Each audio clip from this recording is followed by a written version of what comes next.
কলকাতা উপহাইকমিশনে নিরাপত্তা প্রদান না করে ভিয়েনা কনভেনশন লঙ্ঘন করেছে মমতা।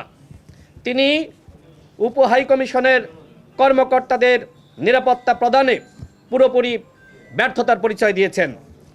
উগ্র হিন্দুত্ববাদী জঙ্গি গোষ্ঠীকে নিয়ন্ত্রণ করতে না পারা ও কলকাতায় শান্তি প্রতিষ্ঠায় মমতা বন্দ্যোপাধ্যায়ের উচিত কলকাতার জনগোষ্ঠীকে রক্ষা করার জন্য এবং এই হিন্দু উগ্রবাদী সংগঠনকে তাদেরকে নিয়ন্ত্রণ করার জন্য জাতিসংঘের শান্তিরক্ষী বাহিনীর সহযোগিতা নেওয়া। আমরা বাংলাদেশ সরকারকে বলবো, আপনারাও জাতিসংঘের কাছে আহ্বান করেন কলকাতার মুসলমান এবং হিন্দু সম্প্রদায় এবং একই সাথে এই হিন্দু জঙ্গি গোষ্ঠীকে নিয়ন্ত্রণ করার জন্য জাতিসংঘ কলকাতায় শান্তিরক্ষী বাহিনী সেখানে তারা মোতায়েন করে।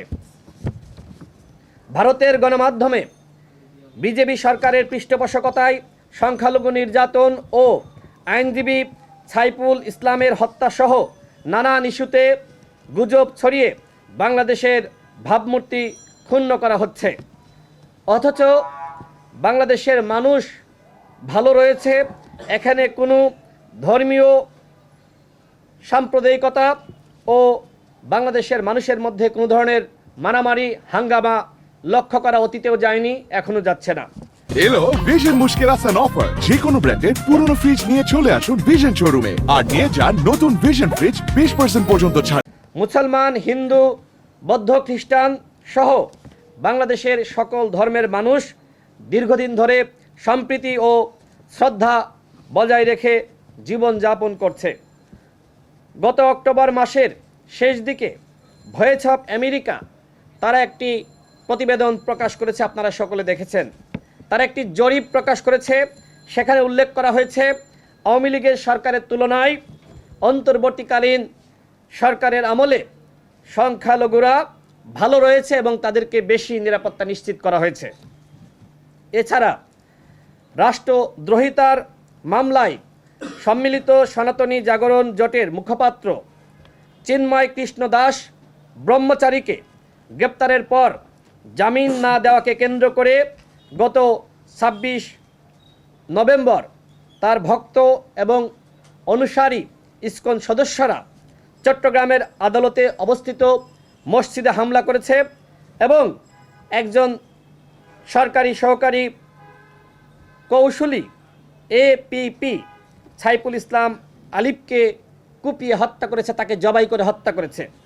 কিন্তু এই ঘটনাকে কেন্দ্র করে ভারতের রিপাবলিক ওয়ার্ল্ড অফ ইন্ডিয়া সহ একাধিক গণমাধ্যমে আইনজীবী সাইফুল ইসলাম আলিফকে চিন্ময় কৃষ্ণ দাসের আইনজীবী দাবি করে জঘন্য মিথ্যাচার করা হয়েছে, গুজব ছড়ানো হয়েছে এবং বাংলাদেশে ধর্মীয় উস্কানি, সাম্প্রদায়িকতা বেড়েছে, এগুলো নিয়ে নানান ধরনের তারা প্রতিবেদন প্রকাশ করেছে।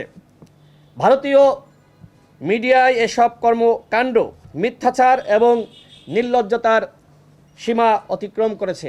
আমরা মনে করি গুজব প্রকাশে ভারতীয় মিডিয়া এমন একটি পর্যায়ে পৌঁছেছে, তাদেরকে আমরা আর মিডিয়া বলতে পারি না। তারা গুজবের কারখানায় নিজেদেরকে পরিণত করেছে। সর্বশেষ গত 2 ডিসেম্বর আগরতলায় বাংলাদেশি উপহাইকমিশনে হামলা বিজেপি সরকারের অপতৎপরতা ও বাংলাদেশকে নিয়ে ভারতের ষড়যন্ত্রের অংশ বলে আমরা মনে করি। এই হামলা বাংলাদেশের স্বাধীনতা সার্বভৌমত্বের জন্য চরম হুমকি। ভারতের এসব কর্মকাণ্ডে প্রতীয়মান হয় আওয়ামী লীগ নিজেদের বিদায়ে ও নিজেদের পরাজয় মেনে নিতে পারলেও স্বৈরাচারী হাসিনার বিদায় ভারত মানতে পারছে না, যে কারণে ভারত একের পর এক ষড়যন্ত্র করছে এবং ধর্মীয় উস্কানি দিয়ে বাংলাদেশের সাম্প্রদায়িক সম্প্রীতি বিনষ্ট ও যুদ্ধ লাগানোর একটি অপচেষ্টা করছে।